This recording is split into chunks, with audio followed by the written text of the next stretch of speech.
I wasn't going anywhere. I had no idea what I was doing, and I hated that feeling of being so lost and so confused. Hey, what's up you guys? Welcome back to my channel and welcome back to this bare as face. I haven't done a getting ready with me in a little while, and I did want to do a talking video today, so I thought I would combine the two so that you're not just sitting here watching me speak. I thought we can go through, I guess it's not really a story time, but more so just something informational for you guys as well. But I want to quickly talk about how I got my job as a marketing lead in a software company. And I guess also just talk about like how I decided to go down this career path, what led me here, what kind of schooling I did, just to kind of give you guys a more like comprehensive, I guess, like understanding of what I do and how I got to where I am. So I'm just gonna start off by applying some moisturizer on my face. I'm just using the Kiehl's Ultra Facial Cream.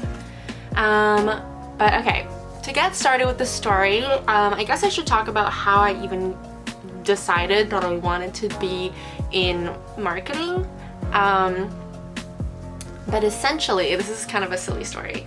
I initially actually wanted to go into public relations, and the reason I wanted to go into public relations is so incredibly silly. You're gonna think I am absolutely nuts, but if you guys have seen, I think Melrose Place was the show, but not the old one, but the newer kind of like remake or like sequel of Melrose Place. If you guys watch this show, one of the main characters is actually a PR rep, I guess, and obviously I didn't think this through, but she obviously works in California. No, Lauren, you know I don't play the wishing game. If I want something, I go out and get it. But just watching kind of her role and her day-to-day as a PR specialist on that show really kind of like glamorized the whole idea of being in public relations for me. And it was a career path that I had heard of. It wasn't like as if it was something that was completely new to me, but that's kind of how I came across my interest in public relations, which, don't worry, I know how stupid that sounds, because like how could I base what I want to do off a TV show? But at that time in my life, I was in like grade 10 or 11. I didn't really, I guess I just wasn't resourceful enough to actually go and do research into, you know, all the different aspects of marketing, the marketing industry, and all the different roles that I can be in that industry. But yeah, I came across a role from a TV show, and I decided that I really wanted to pursue a career in public relations, which is actually kind of funny because what I do now is so far from that. I mean, I do handle some of the PR and some of the media aspects of our company in my current role, but it's such a small part of what I do that it's just funny, because what I thought I had wanted to go into, which is PR, I later found out that it was not what I wanted to do at all. But anyways, that's kind of how I came across this career path. And then from there, I just kind of made sure that I was headed in the right direction as far as schooling goes. So when I was in high school, I was applying for universities, and the kind of program that made sense in the university in my city was the communications program at SFU. I had also applied to be in general arts at UBC, which I actually really wanted to, that's where I really wanted to go, but I actually didn't get into general arts in UBC, which was a blessing in disguise because I had gotten into the communications program at SFU. So yeah, I did my first year of schooling at SFU in the communications program, and I actually left SFU after my first year. And you're probably wondering, like, why? You're Asian, like, why are you leaving university? Why did you end up at BCIT? And again, the reasons are kind of silly and kind of awful, I guess, but I was dating a guy who went to UBC at the time when I was going through my first year at SFU, and I absolutely hated SFU. Like, I'm sure I would have hated SFU either way because that place is like a prison and there is really no sense of community there. Unless you're in like a club or unless you're in something like that, there's really no social life there, or from what I felt. So that combined with me also dating somebody who was at UBC, or who went to UBC. I was at UBC all the time, and UBC, for you guys that don't know, it's University of British Columbia. They have an amazing kind of like sense of community and social life. So they have so many different clubs. They have like Greek life. They have just so many things going on always, and just seeing that from being around the campus really made me just hate SFU so much more. So after my first year, I wasn't doing well. I did really horribly as far as grades go. But yeah, after my first year, I was like, I cannot do this anymore. Like, I don't want to go to this school. I'm miserable here. So I decided to look for another option as far as schooling goes, because I can't just drop out and try to start a career, because my parents would kill me. My parents are, as much as they are kind of like new age and progressive, they are also at heart like traditional Asian parents. So yeah, I started to look at other options, and one of the options that I came across in my city or province is BCIT, and I knew that it was going to be a struggle for me to convince my mom that it was okay to let me go to BCIT, because SFU, Simon Fraser University, is a university, and BCIT is more of like a college. It's British Columbia's Institute of Technology. So it's like an institute, it's like a college, but it is not a university. And those of you who have Asian parents will understand, but like the fact that I was going to switch from a decently well-known university in Canada to an institute, like a trade school, oh my god, frightening thought. Frightening topic to bring up with my mother, but I had to. I knew I had to. So yeah, we actually fought about it for about, I would say like a couple of weeks, until one of her friends finally came through and told her like, hey, BCIT is actually an amazing school. She's known some of her friends' kids who graduated from BCIT and have gotten jobs. Like, she was really hyping it up for my mom, which was amazing. I'm still so thankful for her, because if it wasn't for her, I don't think my mom would have ever given me the opportunity to even like try to sell her on BCIT. So yeah, that was great. By the way, the concealer that I use is the Maybelline Fit Me concealer, and this is in the color Light. Now I'm just going over my skin with MAC Studio Water Weight Pressed Powder.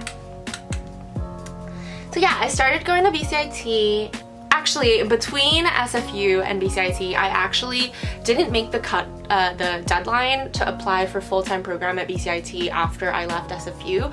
So I actually did, not really a gap year because I still went to school, but there was a year in between where I just did part-time courses at BCIT, just so I was still engaging my brain and learning, but I still obviously like had a lot of free time. So that was the year I kind of like took a bunch of courses that I thought may be interesting for me. I did like event planning and stuff like that, just to see where I ultimately wanted to end up, or if there were any kind of other career paths that I was interested in. And then after that one year, I applied and got into BCIT's full-time marketing communications program. So it is a part of their business school. But you do graduate with a marketing communications diploma. So that is a 2-year program. So by now I was finished my first year of university. I did a gap year, and then I was on my, technically what would have been my 3rd year of university. And yeah, I started my Marcom program. And honestly, if you're from Vancouver and marketing or digital marketing or some sort of like entrepreneurship is the way that you want to go, or if you want to go into sales, take the BCIT program, go to BCIT's business school, because it was truly such a blessing and such a right decision for me. At the time, Honestly, when I was applying for BCIT, I had no idea. I had zero idea whether I was even going to like being in marketing, because at that point I still didn't really know what the role entailed, the day-to-day looks like in like a marketing role. I honestly just had no idea. I didn't know if that was something I wanted to do.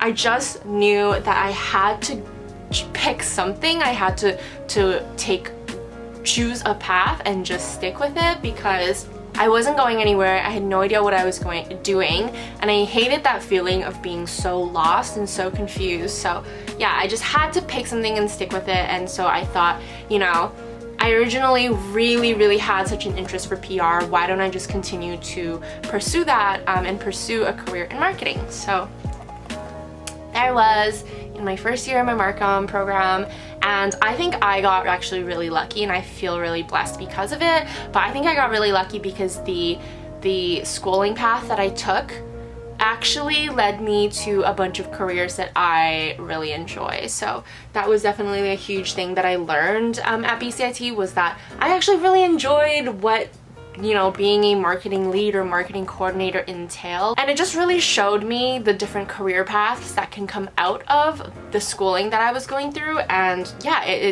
I just kind of learned more about the roles and realized that it was a career path that I can see myself going towards. And I definitely think that that is something that sets BCIT apart from like a university, is because when you're going through your first at least like 3 years or even 4 years of university, you have no idea what the roles that you're going to be applying for after school, like after you graduate, are like. Whereas BCIT really early on tells you exactly, you know, these are the roles and career paths that you have, and this is what it entails. So I'm really thankful that I did choose this program, and yeah, I think it just ultimately was the best decision that I could have made at that time.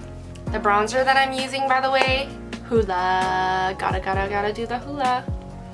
This is like such a holy grail. I don't know how I could ever live without Hoola, but yeah. And then I'm just using this like Real Techniques brush.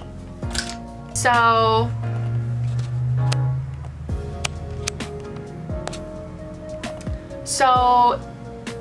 if you know anything about the BCIT program, you would know that to graduate, you do have to partake in an internship. So that was one thing that really drew me to SFU, was their co-op program. But when I actually got into SFU, what I realized was that their co-op program was so competitive. Like, there are so many people applying, and it takes more than just you being in a specific, or you wanting to be in a specific field. You have to compete based on your GPA. And I've never, like, I'm gonna admit this straight up, I've never been a student that gets like really high grades. Wow, I sounded so dumb just saying that, but I've never been somebody who has taken my grades too seriously. And yeah, I kind of, at least based on my first year's grades, knew that there was no chance for me to go into co-op at least for another like 2 years, until I've kind of worked my way up with my GPA. So that was one thing I really appreciated about the BCIT program, is that every student, like, you will for sure be in an internship and get some work experience, because it's mandatory for you to graduate. So that was also kind of a huge benefit of the program. I feel like I'm just selling BCIT at this point, but I think honestly most students who've graduated from BCIT will 100% sell you on BCIT. But yeah, it was just great. So the company that I got to work with for my internship was Village & Co. We go through a pretty like rigorous process of applications. Like, okay, so in the Marcom program, they actually provide you with a booklet of all of your of a crap ton of options, because BCIT is really well known in Vancouver, and they have a really great relationship with a lot of the agencies as well as a lot of client-side companies. So they give you this thick booklet of all of these opportunities that you can apply for as far as internships go. And from that booklet, you could either choose to apply towards something in that booklet, or you can go out and try to find your own internship. But I found a company that I actually really wanted to work for, which was Village & Co. They were a social media agency in Vancouver, and there weren't that many agencies that were just solely focused on social media, and at that time that was really something, like a skill that I really wanted to hone in on and learn more about, because I was already doing my Instagram and all of that, so I just kind of wanted to see the business aspect of it. So yeah, I applied to Village & Co. Village & Co. was my first choice, and I actually got my first choice. Thanks Justin and Nora for picking me. So the process goes, you get this booklet, you have a couple weeks to decide, and then we have our Schmoozapalooza event, which is just a huge networking event in which all of those companies will be invited, as well as all the students, and it's just an opportunity for you to get to know what each company does a little bit more, as well as an opportunity for the companies to get to know the students.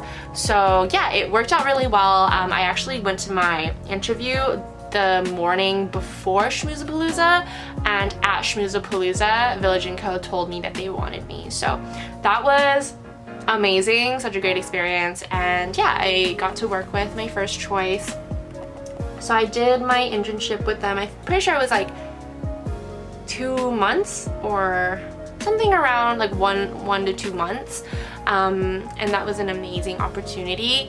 So after I graduated, I actually got hired on part-time by Village & Co., and that's kind of what kicked off my marketing career. I was super thankful for Nora and Justin, who were the owners of Village & Co., to give me that opportunity and to hire me on part-time, especially because they weren't even considering hiring on a person after, like, another body after the internship ended, but we just built up such a great relationship, and yeah, they really liked me, so they took me on. So I worked there for a couple of months, and I had let them know like right away that I was still going to be looking for a full-time position, just because your girl's gotta eat and pay bills, and they totally understood that. I was very like open and transparent with them about it. Yeah, so I started to look for other jobs, and I came across Cashew. I actually came across Cashew looking at AngelList, and if you guys don't know what AngelList is, it is a I guess it's like another like Monster or Indeed, but it's specifically for like tech companies, which was interesting because at the time I wasn't specifically looking for tech companies at all. Oops, I dropped an eyeshadow. I was just kind of looking at everything and anything that I can get my hands on within like a marketing coordinator role. But it just so happened that Cashew was hiring for a marketing coordinator position, which not a lot of companies were at the time. A lot of people were hiring for like marketing directors or marketing leads, which I definitely wasn't qualified for, but Cashew was hiring for a coordinator, so I applied and I got it. That sounds really easy. That made it sound really easy, but like in reality, I actually went through like 3 rounds of interviews. Well, actually I went through 4 rounds of interviews, 1 being on the phone and then 3 being in person. So it was a pretty intense interview process, but yeah, thankfully they thought that I was more than a good fit for the company as far as like personality and I guess just like person goes, but as far as like skill set as well, which I genuinely didn't think that I was going to be like qualified enough even for this coordinator position, just because I had never worked for a tech company before. I don't have any like tech background, but they really appreciated the fact that I had started my Instagram and YouTube business on the side by myself throughout putting myself through school, and throughout like working part-time, I was still maintaining my social media, and I taught myself how to use WordPress, I taught myself how to design a website, I taught myself a lot of what made up my blog, Instagram, and YouTube, and yeah, they just really appreciated the kind of entrepreneurial mindset that I had with that project, and they saw that some of those skills were going to be transferable into my role. So I started working there. I was initially working under our creative director, Garrett, as like the coordinator role. They actually previously had never hired on a marketing coordinator before. They didn't have anybody who was whose sole duties was to handle the marketing aspects of our company. So that was really great. I was kind of the first designated marketing person there, so that means I had a lot of work that I was supposed to take off the hands and plates of other people, because before me a lot of the work was kind of just like the vibe was very like all hands on deck because it is a tech startup. So yeah, when I joined on, I pretty much had to just take over a lot of tasks that were being put on the back burner by a lot of the other people that work there, just because their job isn't to focus on marketing. But yeah, that was really great. I got to learn a lot really quickly, because as much as I did kind of have schooling background and kind of slight experience working on like a WWW site, for example, there was a lot I had to learn as well, because they operated on HubSpot and I've never used HubSpot before. They are, an accounting software tech company, and I've never done social for anything like that before. So there was a lot in that aspect that I had to learn, how to write email newsletters, how to represent their brand voice properly, how to represent their branding properly in general. So yeah, I learned a lot really quick, and I couldn't have done it without my creative director. He was kind of there every step of the way with me, guiding me through, and just wasn't afraid to like critique me in a really constructive way, which I really appreciate. And then a couple months after that, I think about like, I want to say a year or like close to a year, we did some internal restructuring, I guess, and Garrett actually moved on to do other things.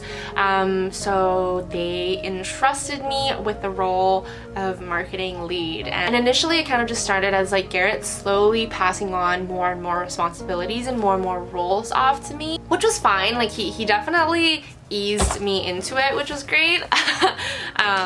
So yeah, he kind of guided me through and taught me everything I needed to do, and then slowly but surely kind of handed it off all to me, and then I just took on marketing lead, which to this day the title still kind of freaks me out, because thinking about me just graduating like less than 2 years ago, I think 2 years ago now, how could I be qualified enough to be the sole person in a company that manages their marketing, like everything to do with their marketing?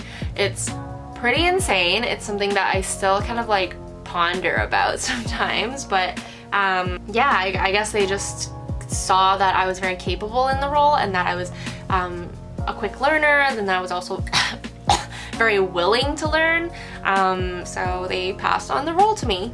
Okay, so that was like one very long story, but I guess a little bit about what each role entailed, because I know a lot of people ask what I do and how I'm able to still like manage my business on the side, and flexibility and stuff. So the great thing about the company that I work for is that we are given the opportunity to work remotely. We are only required to go into the office on Mondays. Those are the days that we have our team meetings, and we like to be all together having FaceTime on Mondays, just to kind of set the vibe of the week off, right? And also just to get together and talk about, how we can align all of our goals through the week, and what tasks we need to do that week to achieve those goals, essentially. So yeah, that's kind of how I'm able to like still travel, still film videos, because my schedule is a little bit more flexible. I don't have to go into an office 9 to 5. I actually work 8 to 4, so I get out of bed, I go to the gym, and then I start my work day. And usually I will just eat lunch kind of around 11 while I work, and then at 12 I can sit down and just use my hour break as filming time. And if my filming time does kind of like seep through into the afternoon, I can carry on my work day kind of after 4 p.m. as well. So I have that flexibility, which is great. And because I can work remotely, I can technically work from anywhere. So there was a while back when I actually went down to LA to visit a friend, and I just worked from there for a week. So In the coordinator role that I started with, I mainly handled social media, I handled some website management on HubSpot, I handled email newsletters, and then any other newsletters that went out to our clients that aren't customer support based. And then I did some of the graphic design, so some of the blog banners, blog post banners, blog post imagery, a lot of that I handled. And then now that I've stepped into more of a marketing lead role, it honestly hasn't changed too much. I still handle all of the things that I mentioned, but additionally I also look at, you know, running campaigns for our business, so running digital marketing campaigns, whether that's like Facebook ads or Apple search ads, or if we're doing like a tax season sale, or if we're doing like a holiday sale. Those are all things that I manage as well now. I also look at the analytics, so our sales, our trials, our conversions, all of that, and I keep track of our analytics, and I build out more campaigns based on that. I handle some of the partnerships that we do. Some of the big ones I definitely don't handle, but I handle kind of smaller partnerships that we do. Like we did a collaboration with this like co-working space. And then I also kind of have the power to, use, I guess, our marketing budget now, which is really scary. Even just like I think it was like last month or in January, I had accidentally overspent our marketing budget, not knowing that my CEO had also set up some ads within the Apple App Store, and then I had set up some ads in the Apple App Store, so both of our ads were running at the same time, and long story short, we pretty much doubled in our marketing spend in that month, which was, oh my god, I was so scared. I was like just terrified of, you know, what the consequences would be, but like our workplace and the people that I work with are not like unforgiving at all. They are very forgiving. They were very understanding. My CEO was very quick to admit like, oh crap, like I shouldn't have done that, and to take the blame. And although our financial controller was like a little bit upset with me, and I probably should have been more careful when I was setting those up, everybody was just very understanding to the fact that you know, it's still a trial and error process even for me, and that's okay. So yeah, that's kind of how I came about my marketing lead position. I'm definitely still very much so new to this role. I am by no means a great, amazing, you know, weathered marketing lead at all. I'm still learning in this role every day, and I'm learning how I can do better at it every day. Yeah, that's kind of been my little career journey.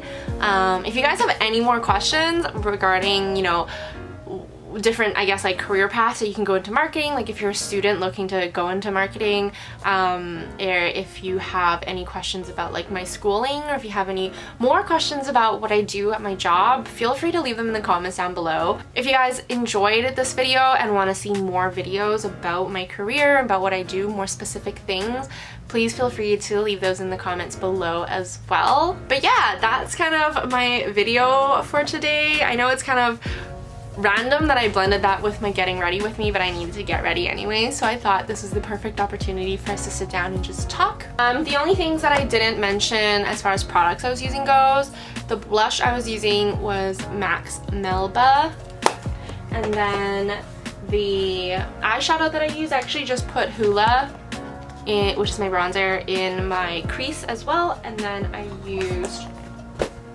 Maybelline's Face Studio Chrome Extreme highlighter in Sandstone Summer on my nose and on my cheekbones. And yeah, make sure you guys give this video a thumbs up and subscribe if you enjoyed it. I hope you guys are having an amazing day wherever you are in the world, and I will see you guys in my next video.